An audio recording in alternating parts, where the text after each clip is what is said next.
So good morning, everyone. Thank you for joining me. My name is Kat Maynard. I am the Family Resource Coordinator for the Jamestown office. And I wanted to get this training in just because we do have school coming upon us. Our children's dread it. We are usually pretty excited about the school year kind of getting started. So I think it's important that we get it, kind of discuss it and talk about it now. Oh, we've got one more admit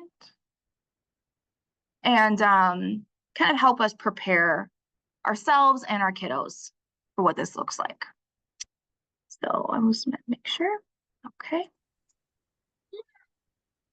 All right. So what is school anxiety? So school can be a source of anxiety for many kids and young adults. It's a setting filled with expectations to succeed, bullying or cliques, academic anxiety, and separation from parent or caregiver. And there's such a wide variety when we're talking about school anxiety. We have kiddos who are going to school for the first time. We have kiddos who are going to, the next grade up. Or maybe we do have the young adults that are now starting college or starting to take college classes. So, it's really across the board when we're talking about school anxiety. So there's a few causes, and there's going to be one specifically I'll be going into a little bit more detail about. So causes, the social anxiety part, right? A child is concerned about how one is perceived, can overlap with academic anxiety. And oftentimes these are all clashing with how that child's feeling about themselves as well, their confidence level.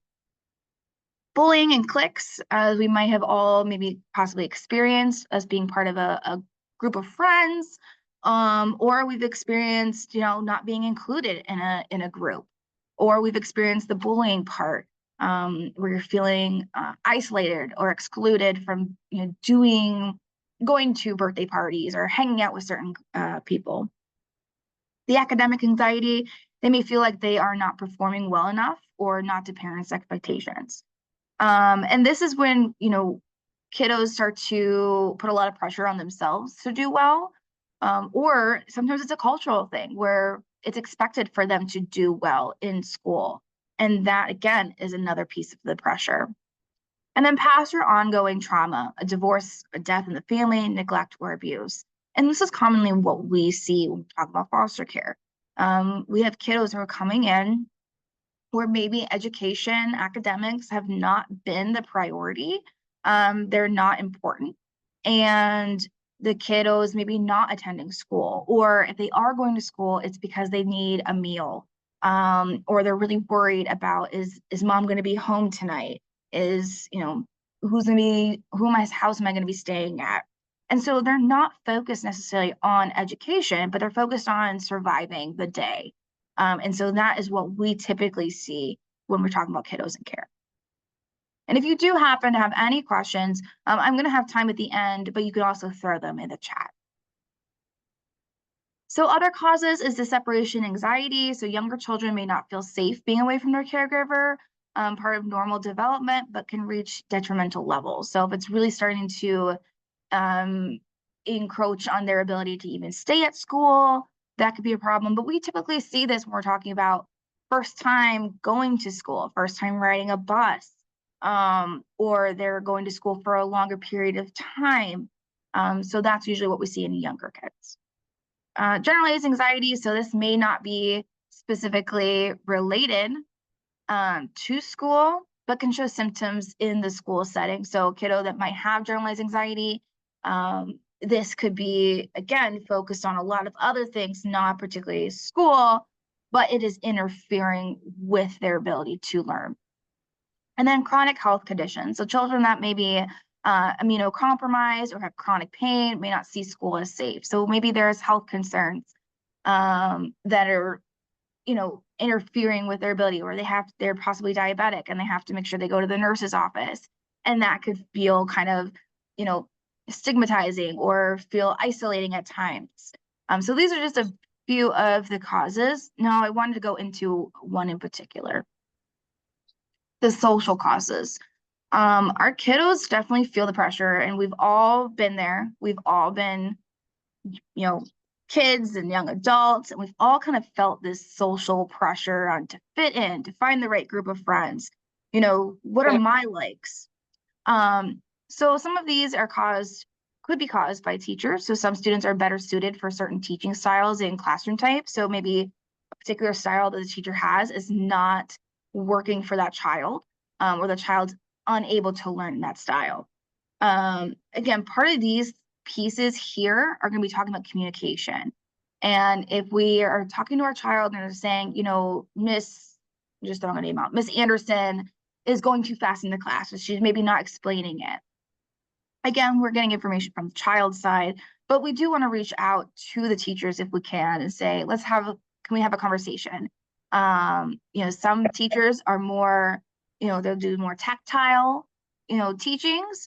Other time they're really about the book. And so some kids are not necessarily, their brain's not developed for just reading constantly or filling out a piece of paper. Maybe they need to be doing something where they're holding an object or building something, creating something. So really knowing what their learning style is. Friends. So concerns about not having enough friends or interpersonal conflicts and peer pressure. We see this all the time with our kids. Well, Sally's not my friend today, and then the next day they're best friend. We're constantly going back and shifting of who's our friends, who can we trust, who we can't trust. And our kids want to be included in things, and they definitely feel that when they don't get an invite to a party, or they're getting an invite as possibly a joke, and because they're possibly bullied, which gets me to the next one. And so bullying has gone high tech, and bullies can be anonymous and enlist other bullies to make their target miserable.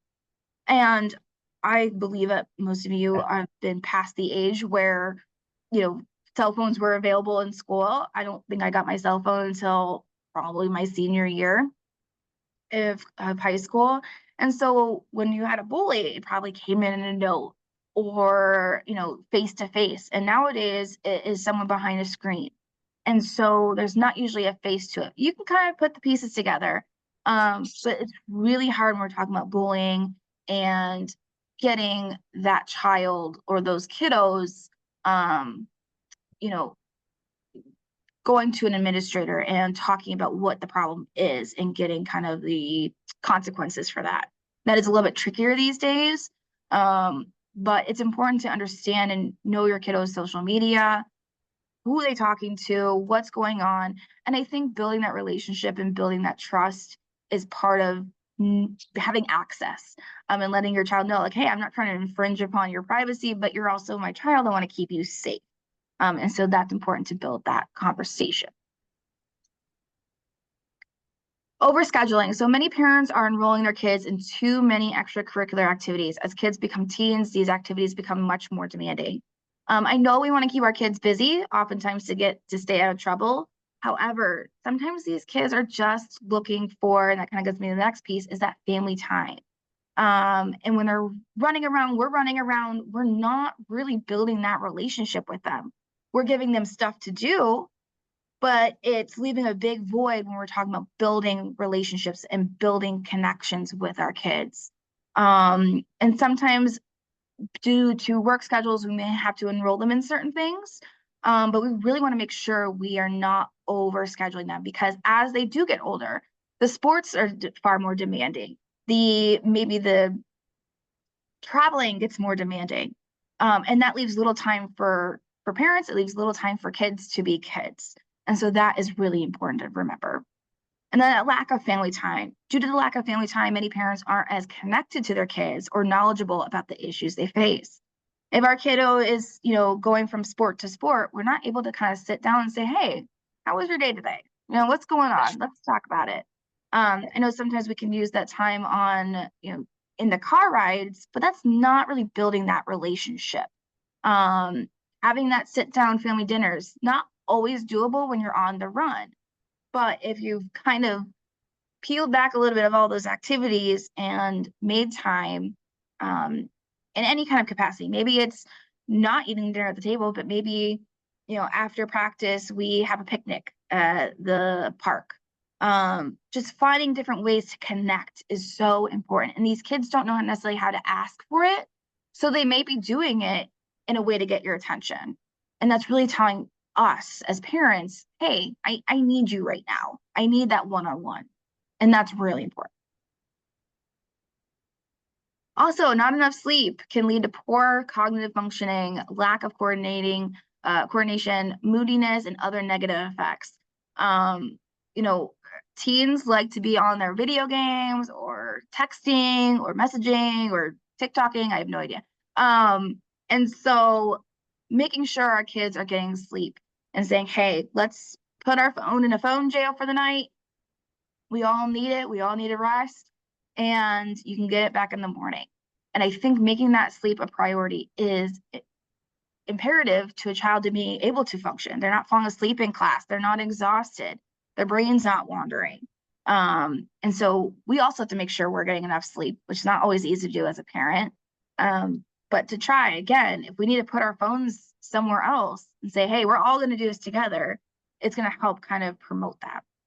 And then work is too hard or work is too easy. Both can lead to children that are not engaged in the class and will lead to poor performances, but also test anxiety, learning style mismatch, and poor diet.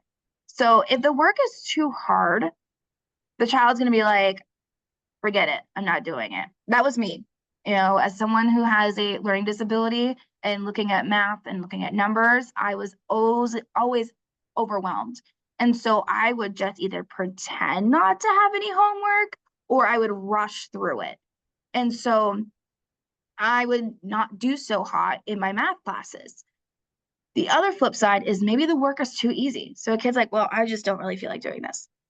My son, he's pretty good at math, and he would just either zoom through it and make a lot of mistakes, or he would just not do it.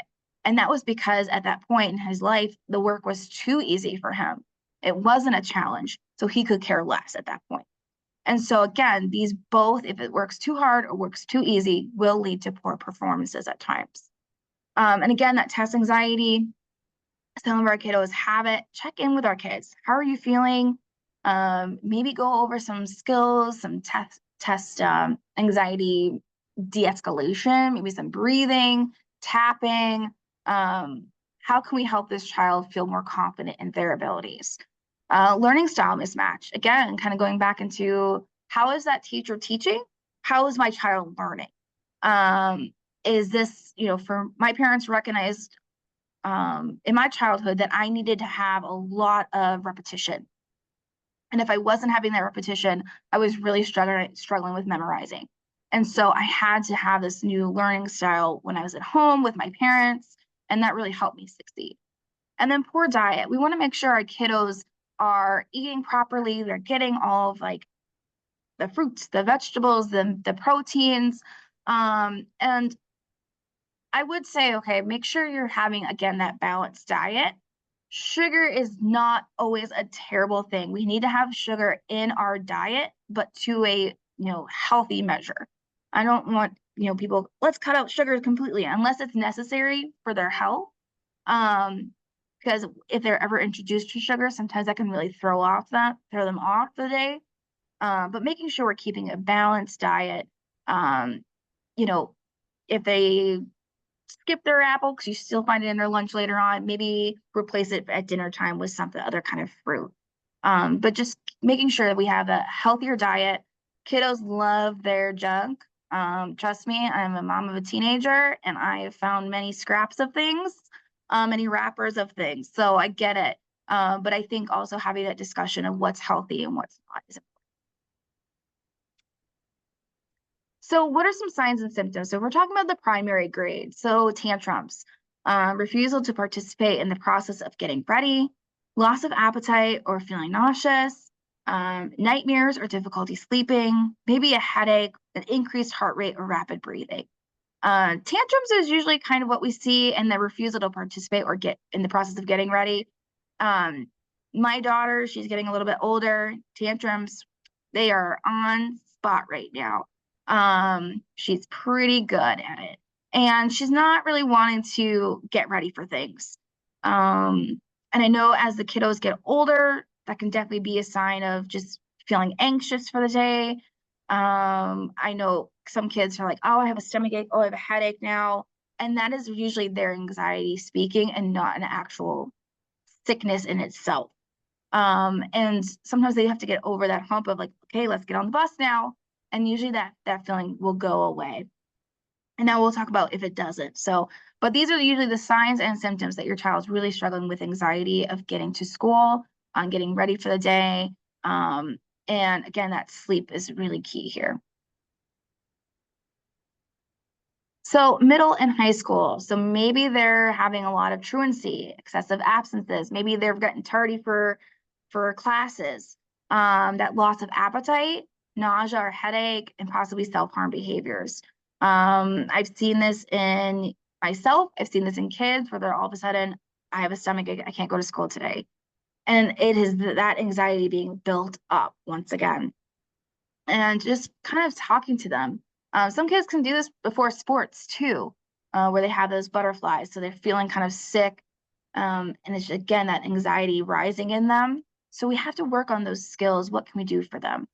So if you're seeing that your kiddos may be jumping on the bus, but not staying in the school, why is that happening? What is the underlying cause to these things? Again, this kind of all goes back to, is there something happening at school? Is there something going on in their personal life? How can we help this child? So what are some ways we can respond? So before responding, what is our goal? We need to talk to ourselves and say, okay, what am I trying to get out of this conversation? If this child doesn't respond the way I want them to, how will I react? Will I be, more assertive? Will I be more aggressive? Am I going to, we want to make sure we're not squashing their feelings. We want to validate them. So that gets to the next piece. So validating.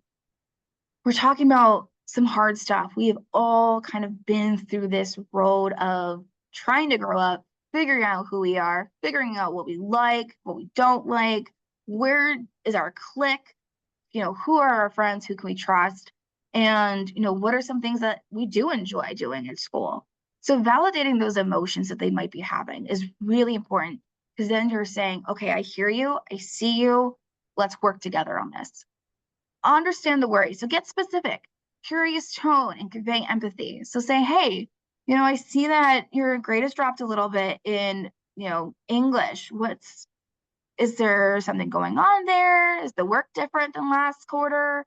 Create that curious tone and say, okay, it seems like, the homework piece is starting to be a piece of trouble. What's going on there? Why aren't you bringing any homework home? Is there something I can help you on? Gather facts together and evidence. This is when you're kind of maybe reaching out to the teacher, reaching out to the school and saying, hey, Johnny seems to be kind of struggling. He's not really bringing work home. Can you tell me a little bit more what's going on in class? Is there anything that, any big projects coming up? Is there something he's struggling with in class? What's happening there? Gather that information. And then we present it to the child. Say, okay, so you're really struggling with this English class. I see that you're not bringing the work home. Your teacher says that there's a friend in there. You guys haven't been getting along. What are some things that I can do or the teacher can do to help you? Maybe move your seat or having a conversation with that friend that you're not getting along with. And taking brave steps. So we want to make sure our child knows like we are here for them, building their confidence and saying, do you want to do this together? Do you want me to talk to your teacher with you? Is this something that we can work together on? And be encouraging. We know we've all gone through it, and let them know, hey, I was a kid once and it was not easy for me. And I see it's not easy for you. So what can we do? So taking those and each of these steps in the way to respond, we want to do it not in a sarcastic manner usually. We want to make sure we are not downsizing anything, even if it's small, because it's definitely a big feeling for our kids. So validating is a huge part in all of these. So I did want to bring this up just because drop-offs can be difficult. So separation anxiety is best addressed before a child is in panic mode. So consider giving a child a photo or see if they can bring a safety object. Do not prolong goodbyes. Establish a ritual that is a physical action and a phrase. Using positive affirmations, reaching out to the school and letting them know about what you're doing. So Maybe it is a photo that's been laminated or is in a special piece of their book bag. You want to keep those goodbyes quick. If we hug it out and draw it out too long, it's only going to make things worse. Establishing a ritual. I love this. I think I've seen a few families where they've done like a like a secret handshake, or they have a certain phrase they tell each other.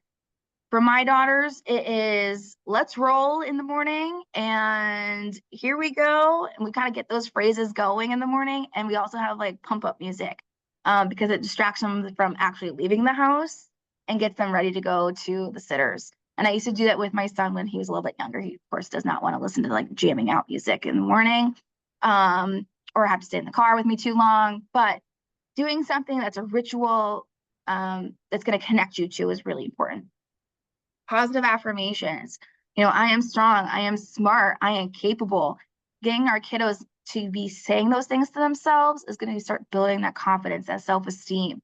I know this day might be hard, but I can get through it. My daughter, if she falls, we go, I am tough. She goes, I am tough. And usually she's able to wipe herself down and get right back to it.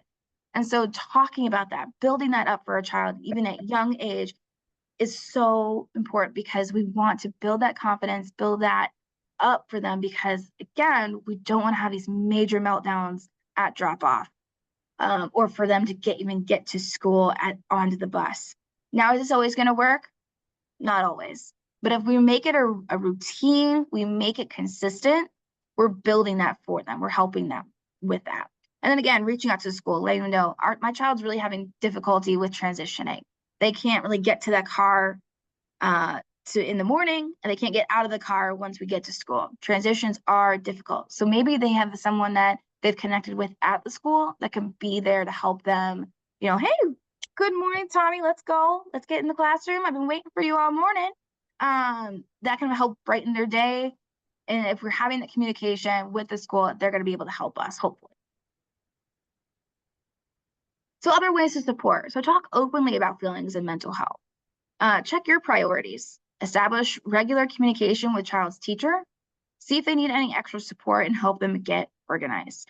I am very much a person that talks about my own mental health, and in my home, I've been very encouraging of talking about their feelings. And if you have an older kiddo, this might be something that you would do parallel. So if you're riding in a car or taking a walk, you can have those conversations with them. We've been doing a lot of research and studies lately, and this is part of our new curriculum for fostering, is having those conversations parallel or next to each other. Yeah. And so communicating with them that way, so that way they're not facing you head on, they're not feeling pressured. They can look forward, not make the eye contact, because sometimes that can make them uncomfortable too. Check our priorities. Yes, school is important, but our child's mental health is also important. They cannot do academics until we figure out what is going on emotionally. It's just, there's no way. The child's going to look at this paperwork and say, I'm too worried that my sister is not living with me right now. I'm too worried that there's not enough food at home. I'm too worried that I don't know if my mom's actually going to rehab. So a child is so focused on, again, their past, their trauma. Why would they care about what 2 + 2 is? Why would they care about who landed on the moon? That's not a priority for them.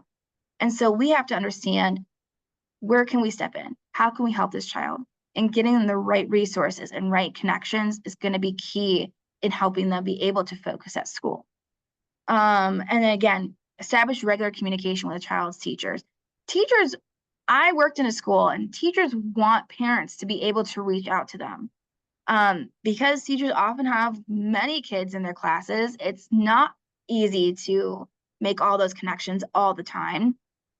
And I think it's really important to build that relationship with the teacher and say, hey, Johnny's really struggling here. Is there something that I missed? Is there something that's going on? What can you tell me? And sometimes communication can be very overwhelming if a child is really struggling in school and you're like getting dinged all the time. But I think letting them know, hey, this is how I want to be communicated with. regarding this, and this is going to be also key to that. See if they need extra support. Does my child need to get evaluated? Does this child need an IEP or a 504 plan? How can we help this child in this classroom? And then help them get organized. Oftentimes, kiddos are in a disarray. My son, it's like a bomb just went off in his book bag. I can't tell you how many just loose papers I usually find. So helping them get organized. Okay, this binder's for this. When we get home, we put our book bag here. Helping them kind of have that routine again is going to be very stabilizing. So I don't know when everyone's school starts, but I know for my kiddo, it's usually after Labor Day. So preparing. So 2 weeks before school starts, what should this look like? So usually we get a list of school's materials, or the stores have them sometimes listed for each school. So review that school material. Okay, this is the list that we're going to create. Review schedule. Usually the child's schedule is coming out. Sometimes it does get changed a little later on, but it gives you the basic idea of what we should be looking at.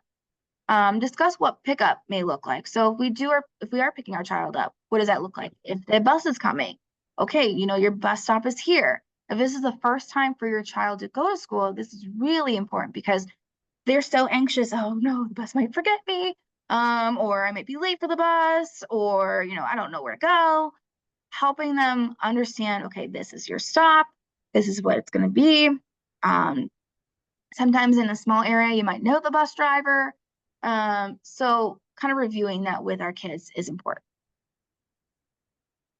So 1 week before school starts. So let's get our kids back in that sleep routine. They have had summer. They've been up all night. They're sleeping in. It's a hot mess right now. Trust me. My son, he was like, oh, I was up at 2:30. I was like, oh, great. You woke up at lunchtime. I'm so glad for you. So we want to get our kids back in routine, getting back in those sleeping habits, making sure they've got an alarm. I don't mean your child needs to get up at 5 o'clock in the morning, but set it a little earlier than they normally have been getting up. Review that school plan. So where's that bus schedule looking like? What's the pickup? What's the class schedule? Getting them acclimated to it. If they do have concerns, let's address it. Let's talk about it a little bit. So get that school backpack and materials organized. So it's ready to go. Sometimes it's really exciting for kids to get the materials. They get to pick out their own little notebooks. What colors do I want? Do I want the kitty one? Do I want the superhero one? What does my lunchbox look like? That's all really exciting for a kiddo. So that really helps getting those things organized. And discuss lunch options. So we don't necessarily know everything they're going to be having for school lunch. So we might want to say, hey, would you want to have school lunch? Sometimes it's chicken nuggets or taco day, or would you feel more comfortable if I prepare your lunch? And then they maybe can pick out some special snacks they have in that lunch to make it a balanced diet. So the weekend before school starts, again, plan what breakfast might look like. What would you like for breakfast? Do we want cereal? Is it going to be waffles? Knowing our time frame to get that child ready for school. Have that school clothes organized. Discuss any thoughts or concerns. How are you feeling about this? I know you're starting a new class. You've got cooking. I have no idea what the classes are called now these days, but cooking class, or you've got construction. How are you feeling about those? Is this something you still want to do, or is this something that we might need to discuss with your guidance counselor? For little kids, you're like, oh, you're going to be having an art class this year. Kind of getting them excited and getting them ready for it. The night before, so again, packing that lunch. If our child is going to have a packed lunch, review that schedule, maybe put it in a special binder or a notebook so they have it right there. They usually do get a new one in the classroom, but just in case, bring out the first day outfit and shoes, get that all prepped and ready, and let them know you're there to talk about any worries.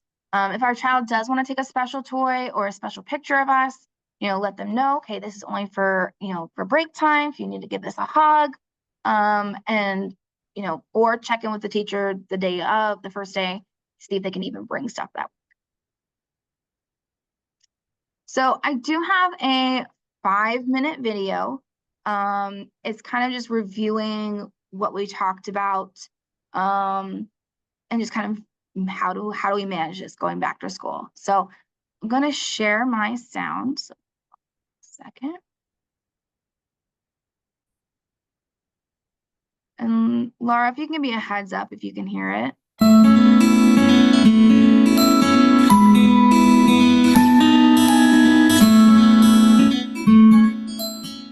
So it's completely normal for children and adolescents to have some level of anxiety at the beginning of a new school year.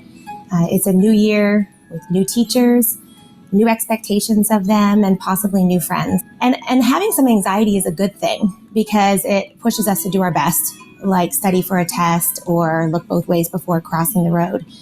But sometimes anxiety can become overwhelming and it can get in the way of what kids need to do to be kids. So it's at these times that we might begin to think that anxiety requires clinical attention.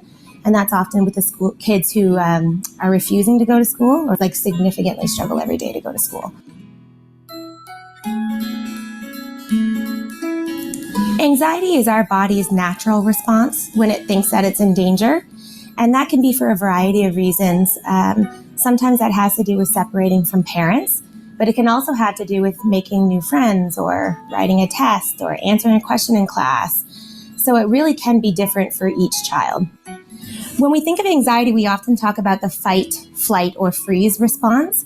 The fight, flight, or freeze system is the body's survival mechanism for when it thinks that it's in danger.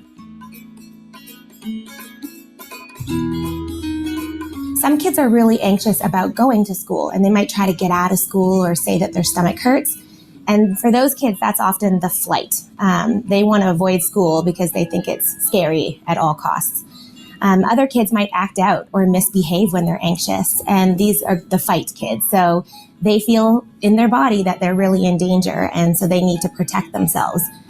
Other kids might have the freeze response. So they might be the kids who freeze up or stare blankly when a teacher asks a question.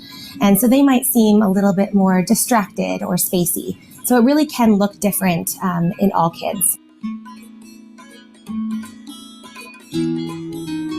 I think it's important to first acknowledge that for young children, separating from their caregivers is really anxiety provoking. It's difficult to do. They're their primary caretaker.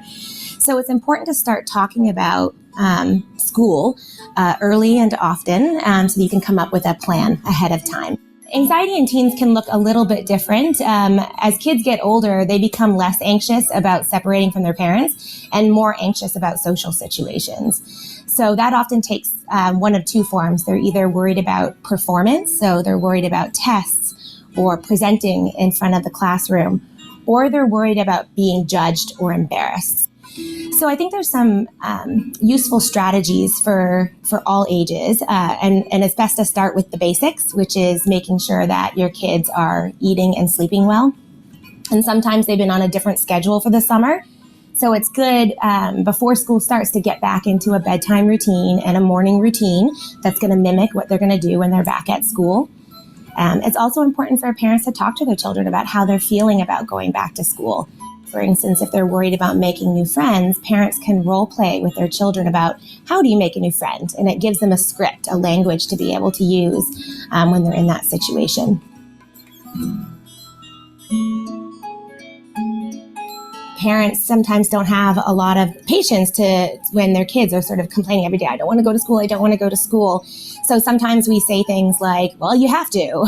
Although best intentioned, often that can make kids kind of dig in their heels. So it's best to stay away from phrases like that and instead try to see the situation from your child or your teen's perspective. So what might they be anxious about? What might they be worried about? Why do they not want to go to school? Sometimes in teens, it's a little bit different. You want to be careful to not tell a teen, I get how you're feeling, because in the teenage brain, no one possibly understands what they're going through. So in those situations, you want to be careful not to use the words, I get it, when I was a teenager, kind of none of those things really resonate. It's better to say things like, no wonder, of course you're feeling scared, or of course, no wonder you're anxious about going, because.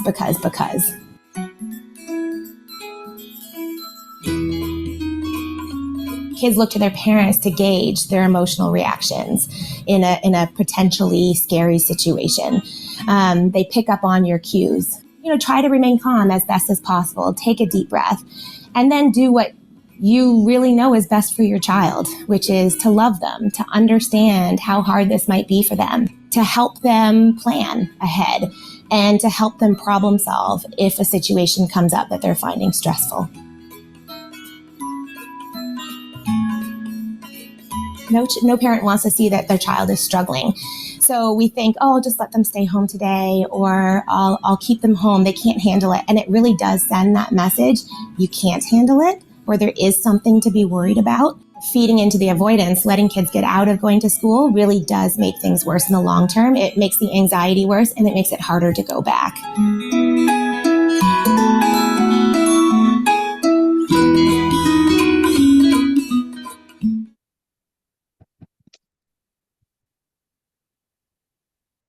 Okay. So any questions?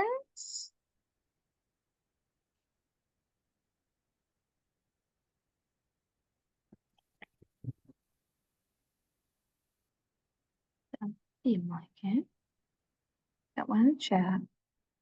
Okay. I think it was pretty cut and dry about, what that anxiety looks like, how we can help our child, ways to communicate and connect with the school if need be. And, letting that child know, like, hey, you have this big feeling. I see you and I hear you. And acknowledging that, because we don't want to let them know, like, or feel like we're ignoring what they're going through. No questions on the idea of role play. Yes, I really like the idea of role playing as well, because sometimes it can be very intimidating to say, "Hey, you want to be my friend? Want to hang out with me on the swing set?"